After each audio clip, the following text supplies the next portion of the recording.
Hello and welcome to the Glow Up Method. This is the place where we talk all things self-awareness, self-improvement, self-empowerment. Hello there. Hi, my name is Natasha and I am so truly honored and excited to be here today.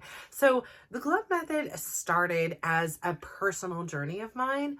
And through the evolution of this journey, I really started to do a lot of journaling. I've always enjoyed talking with people. Maybe I talk a little too much, but I love sharing the wisdom and knowledge that I've gained through my misfortunes sometimes, and of course, my fortunes. And I love hearing people's stories and learning from their wisdom and life experiences.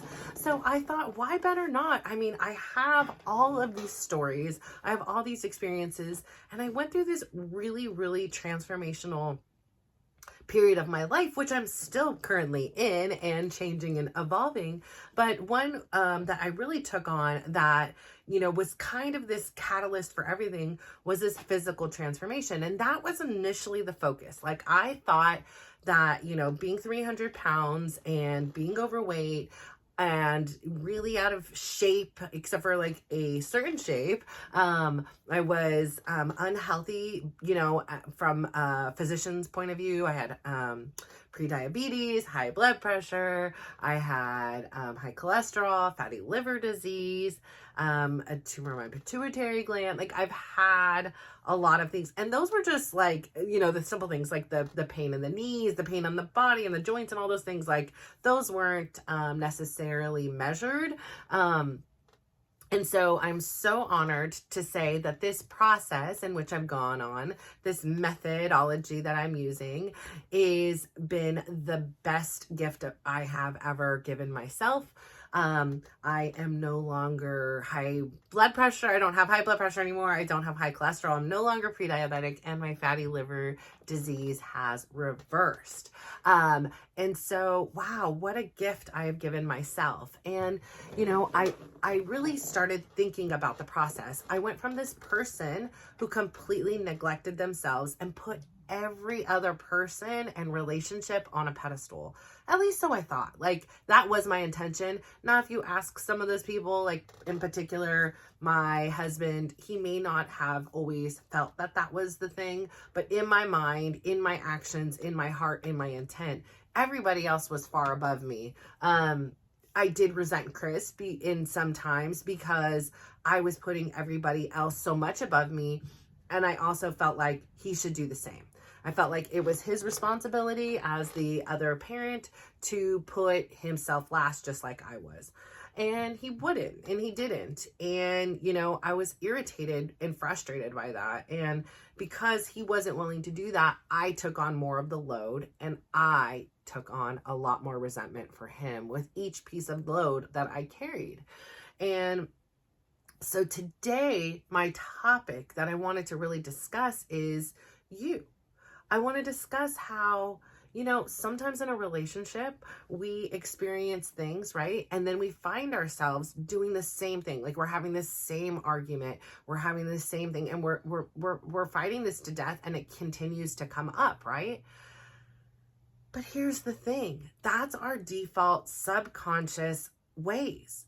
And I'm here to say, just as much as I was able to make transformation and evolution in my physical journey, which I believe I've said on here many times, changing your life, and especially in a physical aspect, it's so obvious. And especially living here in the United States, it's easy to sit here and say, it's because they eat too much. It's because they don't work out enough. It's genetic factors. It's so obvious and easy to blame the physical factors.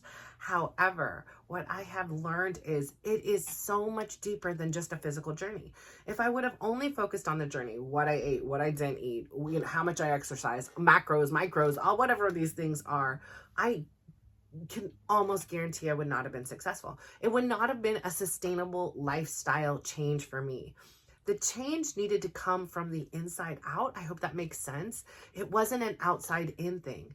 The outside, as I've said on here so many times, yeah, that is such a bonus. It is a cherry on top. I am so grateful. When I put on a certain outfit or certain things, I'm like, yeah, that's my tushy. Like, I've done a lot of squats, or I've done a lot, or if I can hold my body weight where I couldn't before, or if I can, do 20 jumping jacks, and I'm like, dang, I used to not be able to do 1 or 2 or 3. And here I am. And maybe I can do more. I'm just saying 20 as a hypothetical thing. Yeah, those things are great. Like that is awesome. Or I can run, when I needed to, like in an emergency, like, I've run for fun, so I could run in an emergency if I needed to get out because, there was a big scary zombie coming after me or something. I was able to get out. So this transformation, the success of this glow up method is from the inside out. It's about your physical. It's about your mental. It's about your emotional. It's about your spiritual, all in this pursuit to live a life of your dreams, a life that makes you proud.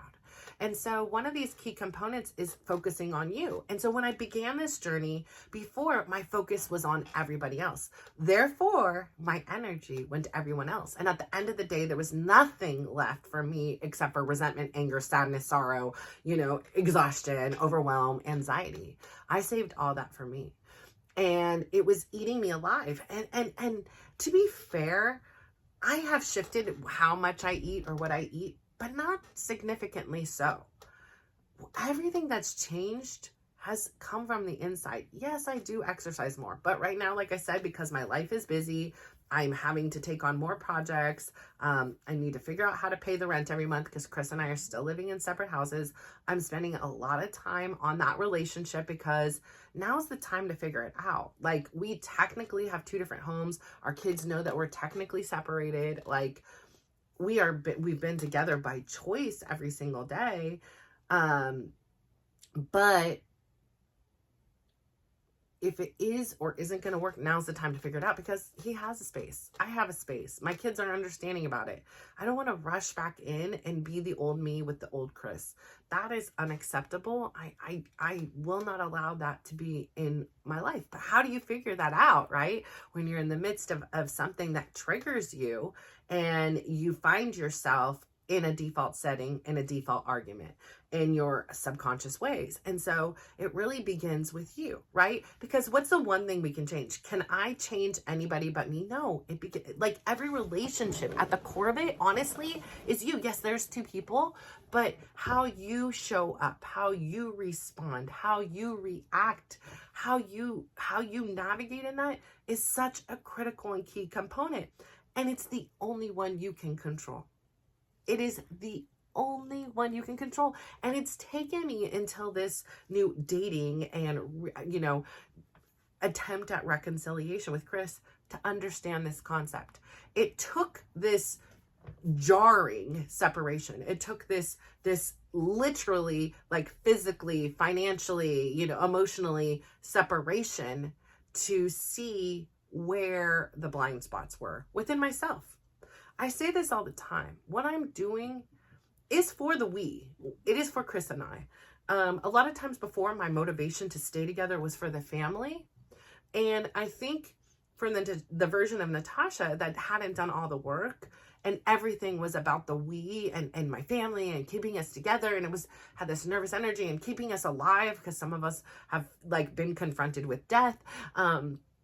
That the death of our relationship was the death of our family. And I would do anything to keep that family alive. I had this desperation and this energy.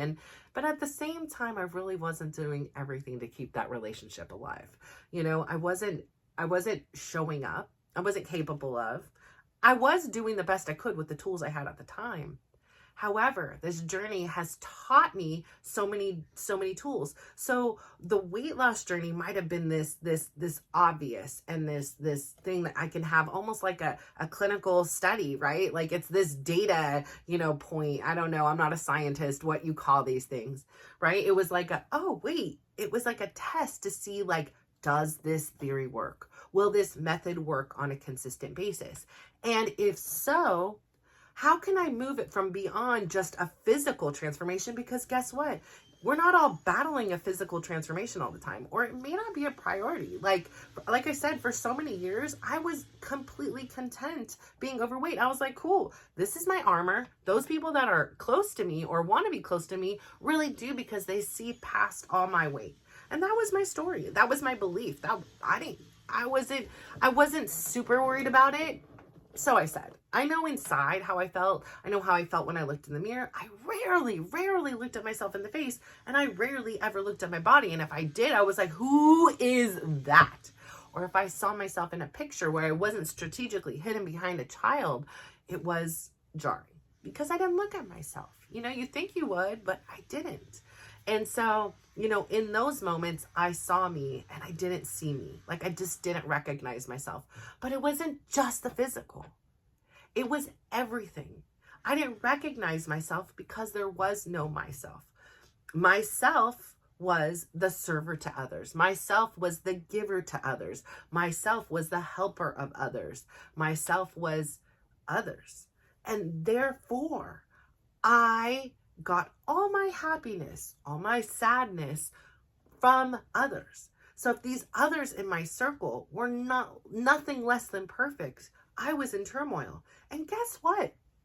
When you're raising kids and you have a significant other who's self-employed and you have family members with their own problems and things like that, and you have a significant other who battles like severe depression, listen, there is rarely a time where we're singing zippity doo-dah out our buttholes in this house, right? Life is lifing. And then not even so, we have these extreme circumstances that we're contending with. And a lot of times, it was me and that person. Now, there was an effect on the other kids and there was an effect on Chris. But, from my point of view, it was like my life that was always ready to go. Got my superhero cape on. What doctor are we going to today? And how are we going to get through this? What pep talk, what book, what thing am I going to do to not only give you the ability to survive this, but give me the ability to survive so that I can support your survival process. And so, there wasn't a whole heck of a lot of compassion, time, grace, forgiveness for Chris. It was a lot of resentment because I was exhausted. I was doing everything I could do, and yet still there was always more being asked of me. And I didn't know how to say no. And I was mad at him and others because of it. That was on me. So again, I'm going to go back to the whole point of this is, yes, when you're in a relationship, you think it's two people, right? But really, you are the core of the relationship just as much as the other person is, right? I'm talking to them, I'm talking to you too, but you are the core. How you show up, how you respond, how you choose to navigate yourself in that relationship is on you. Yes, the other person influences. They come home, yell at you, huff at you, don't say thank you, whatever. Yes, there are influences, but ultimately it is your responsibility to show up the way you want to. Now, does that mean you always will? No. But does that mean you've been in an argument and you're like, oh, that doesn't align with who I am? Or not in an argument. Let's say you shut down. Somebody did something or didn't do something and you find yourself just completely shut down.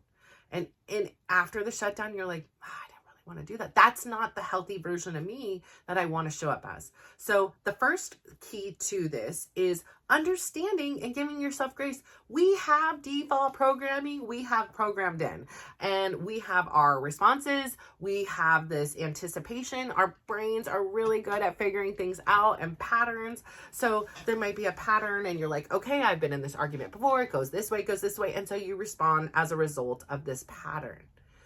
But here's the thing. You have the power to shift and change the pattern if you want to, if you're willing to, if you do the work. So there's a lot of ifs, right? So the first step in that I find is number one, when you feel yourself in that pattern, when you feel yourself responding in a manner that afterwards you're like, or in the moment, if you start to get more cognizant of it, you say, wait a second. This is not how I want to respond. So let me give you a great example. I did not film for the last 2 days because Chris and I made this, we just spontaneous. They're like, hey, nothing's going on this weekend. What do you want to do? And he's like, hey, you want to go to Reno? And, the old me was like, no, we need to save money. We need to do this and da da da da. And I was kind of like, my one kid is sick. How can we leave? Kids need me and need us. And I honestly was like, yeah, let's go. We ended up calling He ended up having his hotel room was comped for 2 days.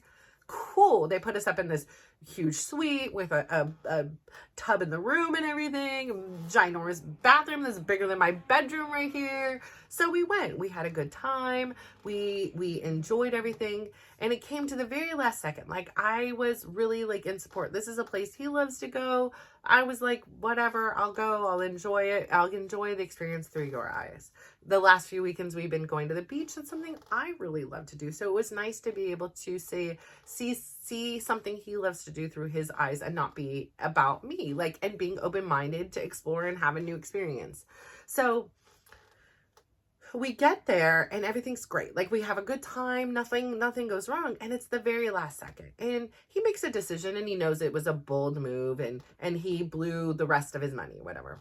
Fine. We're in Reno. People gamble, whatever. This was part of the thing. I wasn't even like, I was just like, whatever, because there is this financial separation. I'm like, it's your money, not mine. Like, why am I over here getting all upset about it? And I know technicalities. Yeah, it is mine too. But I was like, he's having a good time. Like, we didn't pay for a hotel, whatever. And what I really wanted to do the entire time was I wanted to dance. I really wanted to dance. And they didn't have any music where I was sitting. And I'm so frustrated because I would have went and sat on the other side had I had known. And we're done now. We're going up to the room and I hear the music. And you know how I love to dance. And I just start dancing on the escalator. I'm like, come on, let's go dance. And he's like, I don't want to dance. And I was like, come on. And so I'm in the line. I'm like, come on. He's like, no, you want to dance? You go ahead and dance. I'm like, come on, let's go. And I'm just kind of dancing in line. And some guy comes up and starts dancing with me. And I can see him uncomfortable, as I've now reflected. Like, I'm just in the moment. I'm like, come on, like, let's just see. Let's just go. I just want to. He's like, I don't dance. I want to go back to the room. And if you want to dance, stay. And so I was like, fine. And then sadly walked off with him and walked up to the room and walked behind him and was sad, felt disappointed and went up to the room and was like really quiet and didn't want to wash off my makeup quite yet. And I went and sat at the window and I thought, and he changed and he got into bed and no one's talking at this point. And I'm sitting there pouting and I'm sitting there like sad and I just want to dance. Like, I just wanted to dance. I wanted to end the night on a high note, and for me, being able to dance is like, okay, whatever happened, you lost whatever money or you played with, whatever it is. Okay, whatever. But let me just dance one song. And so I get up there sulking and I'm upset and I'm looking over and I'm waiting for him to come over and say something. And then I said, hold up, Natasha, wait a second. Right now, I feel it. I know it. You're in some default BS stuff right now. You're sitting here again and you have choices right now. You still have your makeup on. It's 11:30 at night. It's not super late. And you have choices. Number one, you can sit here and sulk like a little baby again. Like, and I'm not being that mean, but I'm being, I'm like, you're sitting here and pouting like a child. Really, this is what we're doing. And you can do that. You want to sit here and pout and hope that he notices you and hope that he comes and says something and then he goes and takes you dancing. Listen, he's in bed in his underwear. This isn't happening, okay? And you're sitting here only upsetting yourself. Option B is, life is about choices. Not that you needed any permission, but having given permission for Chris said, go ahead and dance if you want to dance. So you still got your makeup on, even if that mattered, you can go downstairs and go dance. Nobody's stopping you. Or C, you can wash your face and go to bed. You're tired anyways, right? And so I sat there looking out the window and I realized I'm in control of how I feel. I'm in control of what I do. Chris did not want to dance. He had his own reasons. I did see when somebody else, and my thought was like, you don't have to dance, just come and watch me dance. Like, come and just be there and support and see me dance for one night. And I could see when that gentleman, and we didn't touch or anything, but the gentleman had came up and started dancing with me. After I started thinking about it, I did see Chris literally sweating. And I'm only seeing things in that second, in that moment, as I'm standing there in line and wanting to dance from my perspective. I'm not seeing it from his. And, as I sat upstairs and realized I had more control and more power of how I was feeling and what I was going to do than I was giving myself, I started to think. I started to think from Chris's perspective, it might be really challenging for him to see, some guy dancing with me. He doesn't want to dance. He's not in a good mood because he just lost money. And he doesn't want to see other people dance with me. It's not about he doesn't want to be there with me. It's not about he doesn't want to support me. It's not that he wants to take dancing from me. It's his ability to how he can show up in that situation. And maybe he knew, like, hey, I'm going to get in a fight with somebody if I see them dancing with her, or whatever it is his thought process was. And so what I ultimately decided was, I'm tired. Chris and I are new. We're trying to figure things out. And if I go downstairs and he's feeling uncomfortable about watching me dance, I can only imagine what his mind is going to create as a story. Now, maybe it's not true. Maybe that's the old Chris, right? And I didn't want to put him in a position to feel like that. I did not. Like, it wasn't that important. I could turn on the music and dance in the room, and I was tired. And I ultimately was like, you know what? I'm just going to wash off my makeup. I'm going to get in bed. I don't want to have a full conversation about it right now because I'm still processing what it is my experience is. But I really want to be different than before. Because before, Natasha would have just sat there pouting. He never would have responded. I would have hopped in bed, maybe said something sassy. Maybe I wouldn't have gone in bed. Maybe I would have gone down to the club to piss him off and show him right. And look what I am doing now. All the intentions were not the healthiest for what my relationship would have been prior to this. But this is us. This is us trying. This is us working. This is us navigating a situation where we're bringing a lot of default settings, a lot of triggers with us into this new relationship, if that makes sense. And I want to be different. And it doesn't mean I'm always going to get it right, but it does mean we're working towards the same goal. And it does mean that we're having to relearn how to react and respond to one another. And so after I washed myself and took a shower and got into bed, I said, I just want you to know I'm really sad that we were unable to go to the dance place together. And I left it at that. And he responded and he said, I'm really sorry I disappointed you. And we didn't talk any more than that. Other than that, it was like, good night. We, went to sleep and that was it. And it just, I think at that time, it didn't feel like the proper time or place. Like it felt like we needed to process our own emotions before we can have a conversation. So the next day on the way home, he brought it up and he's like, hey, I want you to know, like, here was my experience, which again was very much like what I had deciphered when I got out of my own way. Like when I was like only seeing things from my perspective. And he was like, but I never want to take dance from you. If you want to go dance, do it. It's just really too tough for me to sit there and watch you doing it with somebody else. I don't dance. And I was in a poor mood at the moment. And, like, it doesn't mean we're never going to be able to do that. I just couldn't do it then. And I have compassion for that because, again, at the end of the day, we have to do things that align with us. And it wasn't aligning with him. And if he would force himself to do something and then put himself in a situation in which he was going to be really uncomfortable and perhaps made like decisions because he was just feeling too many emotions, then he did the right thing. And that, again, I had the choice. I had the power to either stay and dance or not. And I ultimately made my decision what was best for me and what was best for our relationship. And it didn't get it right on the onset, right? Like I was old me and yet I then did it and I felt really proud. Excuse the construction here going on. We have construction again. But I say all that to say I was really proud of myself and I was really proud of Chris for the fact that we were able to communicate that. He was feeling pressured. He was able to say no. Like I was feeling disappointed and let down. I was able to communicate that, and ultimately it was about me. I could have done it. I had nobody stopping me and I made my choices based on me. It's not his fault for the choices I made. And yes, I'm not always going to get it my way. I've talked about that here. Our job is to communicate to our partners, our friends, our relationships, our coworkers. How they respond is up to them. It is not going to mean you're always going to get your way. And you have to work through those situations when life gives you something that perhaps you didn't really want. But at the end of the day, it was a great test. And so, we used part of that drive home to conversate about things like that. Because again, we're both in this agreement that this is the time, and in doses, right? We cannot just have these conversations in exhaustium and, just burn one another out. We need to have one challenging conversation and then 5 great ones, right? Like 5 great experiences. Like a 1-to-5 ratio, that's good. We need to be able to do that. And then, we went through that. We had a great time. We did all these things.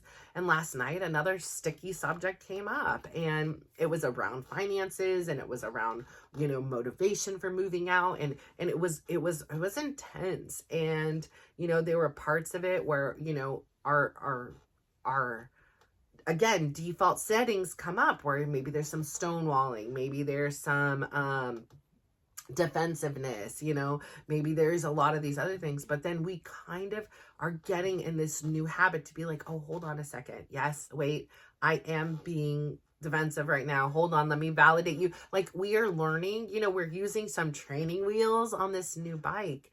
And the beautiful thing is we're both in agreement. We do not want to go to where we are. We know that it's possible. All it is Chris sending in paperwork that he already has filled, or me giving the credit card and having the attorney, for the retainer, and have the attorney go with all the paperwork and stuff she already has. So, it is possible. It's available. It's on the table. I was very clear last night to him that, hey, you may have wanted to just give me child support, but if this was going to happen, I knew we were going to war, and I knew there would be no relationship. I knew there would be no friendship, and it would be mutually, right? Like, for so long, I wanted a friendship and I wanted, holidays together. But at that point, I need to do what I needed to do to protect myself and to advocate for myself. And that's probably going to mean you're not going to like me, because you know me as the person that will give up everything for everybody else for the sake of keeping family together and everything. And what this part of the journey is the realization that I am a part of this family. And a part of being a part of this family doesn't mean I need to self-sacrifice all the time. It means we're a team. And if you don't want to be a part of my team, then you need to go and be on another part of the team. And I'm going to build and create this team that has this mutual belief and goal and works towards. It's a we community effort. It's not about Natasha running the show and running herself into the grave by either giving up all of her financial means or all of her emotional means, her physical means, her mental means, her spiritual means. It is about working together in harmony. And that is the most beautiful part of the relationship. But I tell you all this to say, at any root of any relationship, whether it be with you and your food, with you and yourself, with you and somebody else, with you and your coworkers, the key denominator here, the core of it is you. And you are so important in this role. And if you want change in your relationships, if you want change within yourself, the secret is it all begins with you. These other people can continue to respond and show up the way that they do. But in order for you to make real changes in your relationships and have the real reality, it needs to begin with you having the conversations with yourself.